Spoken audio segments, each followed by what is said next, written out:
মানবতাবিরোধী অপরাধী সাকা চৌধুরী ও মুজাহিদের প্রাণ ভিক্ষার আবেদন নাকচ করে দিয়েছেন রাষ্ট্রপতি অ্যাডভোকেট আব্দুল হামিদ।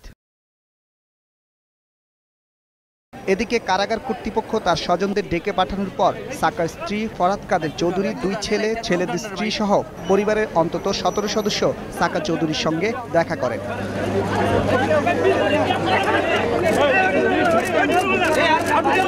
কারাগার ও আশেপাশের এলাকায় নিরাপত্তা আরও জোরদার করা হয়েছে। বন্ধ করে দেয়া হয়েছে আশেপাশের সড়কের যান চলাচল।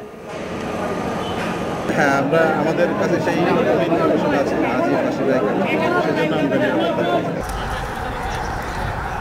এর আগে বিকেলে যুদ্ধাপরাধী সালাউদ্দিন কাদের চৌধুরীর ছেলে হুমাম কাদের চৌধুরী রাষ্ট্রপতির সাথে দেখা করে তার বাবার বিচার প্রক্রিয়াকে ভুল বলে দাবি করে একটি চিঠি দিলে রাষ্ট্রপতি তা ফেরত দেন।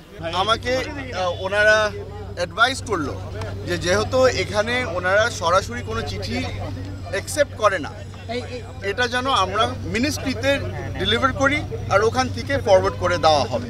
এদিকে ফাঁসি কার্যকর না হওয়া পর্যন্ত শাহবাগে অবস্থানের কথা জানিয়েছে গণজাগরণ মঞ্চ। রাকিব হাসান, একুশে টেলিভিশন, ঢাকা।